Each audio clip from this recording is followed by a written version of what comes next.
call him Stump. Number 12, Randy Burridge. Playing on the right side here with Poulin and Christian. Bruins get the puck back to the line. Wesley centered one. There was Burridge again trying to tip it on goal. The defense had them all figured out. Back forward goes Wesley. Into the center ice zone. Mears got knocked down, but Burridge is right on the puck again. We have just over 2 minutes to play in the third period. Caps with it at center ice. Stevens to Hunter. Off his stick. Picked up by Poulin. Plays it out into the center ice zone. Burridge moves up. Three Caps dropping back, forcing Burridge to dump it in right at the end of the shift, and now Burridge goes for a rest. Kleinendorst went for the puck, gave it to Stevens, back to Kleinendorst. Now Kleinendorst banks it off the boards here on left wing, but Ray Bork covers up in his own zone with a pass across to Peterson. Now up ahead for Carter. Carter waits for Bob Sweeney, can't get it to him. It's broken up by Johansson. Kleinendorst tying up Sweeney. Johansson nudges the puck up along the boards. Hunter drops it back in deep. Beaupre didn't play it back in the net. Johansson does and has cleared it to center ice. Here's Ray Bork. Flips one high in the air that bounces deep into the Washington end. Bob Sweeney and Johansson go back in the net. It was centered out and steered aside by Beaupre. Now Sweeney can't get it in front again, and Bork takes over at center ice. Up to Carter. Let Byers handle it. Lyndon Byers off right wing. Chase back. Puts it behind the net, and again the crowd begins to sing to the Washington Capitals as Kyprios picks up the puck. Lyndon Byers knocked him off his skates.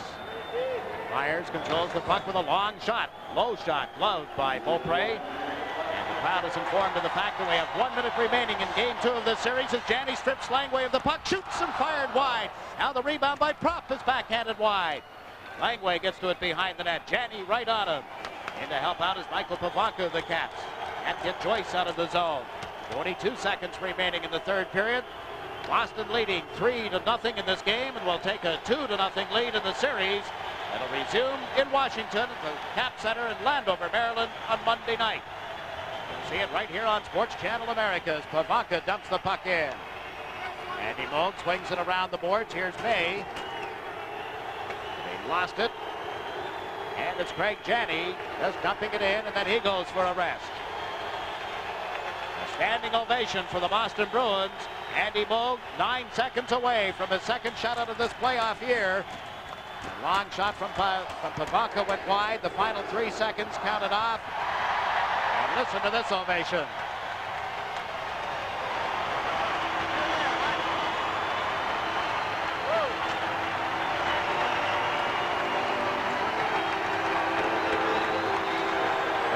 Celebrate, as do the Boston Bruins, congratulating Andy Moog for a stellar performance, stopping 28 shots tonight.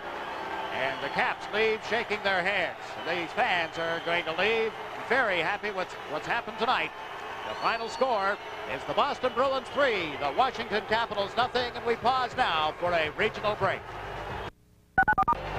Sports Channel America's coverage of the Wales Conference Championship Series will continue in a moment.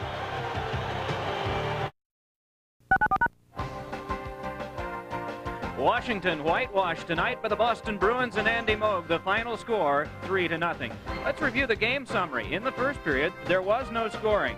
In the second, what turned out to be the winning goal in the contest was scored by Bobby Carpenter. His first of this series from Bob Beers at 3:23.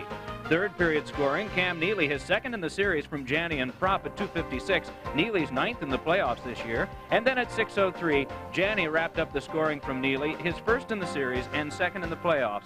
The final score, 3-0. The shots on goal, the Bruins outgunning the Caps in the third period, 13-8.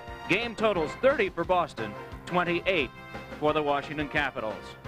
In the third period of play, Washington got 8 shots on Andy Moog. This was the toughest combination with just 4 minutes and 40 seconds left. First Michael Pavanka and then Nick Kyprios from behind. He got them all. 28 for 28. And his second Stanley Cup shutout celebration on the same ice as the first, less than 3 weeks ago against the Montreal Canadiens. Andy Moog, the man of the hour, and he's joined by Bill Clement. Well, congratulations is certainly in order. Boy, a guy on a roll with 2 career shutouts coming within just weeks of one another, Andy. Well, can you rate the degree of difficulty of this shutout compared to other ones? I know that they had just about 30 shots, but how tough was it out there? I think that I was called on to make some first saves tonight, and those first saves came through wide open ice. I didn't have to battle through screens or see the puck through a crowd or really handle any kind of rebound action. I think that was credit to the guys in front of me. They let me see the first one, and if there was a rebound, they were there to help me with the rebound. You mentioned that in Game 1 the period seemed long to you. You said it might have been because of the layoff. How long did they seem out there tonight? Actually, tonight's game moved a pretty good pace. I think there was an instance in the second period where we played 7 or 8 minutes straight without a whistle, and when you have that a couple times in a game, the game moves along at a really good pace. Has anything surprised you in this series? There are a lot of things that the Capitals were supposed to be doing against the New York Rangers. One was crashing the net, and I personally haven't seen much of that in this round so far. Well, I think that everyone was commenting that the Washington team is the biggest in the league, which means their forwards are pretty big and their trademark is going to the net. Well, I think what's happened so far in this series is our defense has been very conscious of that and picking up people early so that they can't get in on top of me. It's not a case of checking them when they're in front of me. It's checking them as they're on their way into me, and I think our team did that very well tonight. Not only the defensemen, but the back checkers. Tell us about the forechecking that the Capitals are trying from your perspective. I mean, they're known as a real strong forechecking team. We haven't seen them establish that game down low, and I think a great amount of credit goes to your defensemen. But besides that, perhaps the forwards in the neutral zone that you can't even see that are holding up the guys that are trying to get in there. Yeah, that's right, Tom. Their forechecking game and creating turnovers down low in our zone is something that they do very well, and I think what our hockey club is trying to do is to hold them up at the blue line when the puck does come in our zone, which means that the forwards are doing a lot of blocking at that area.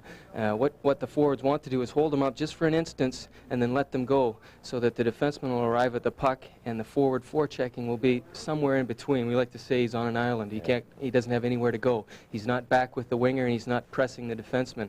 And that's been very effective for us. It's nothing fancy. It's what every team tries to do, but I think we've been effective at it the first couple nights.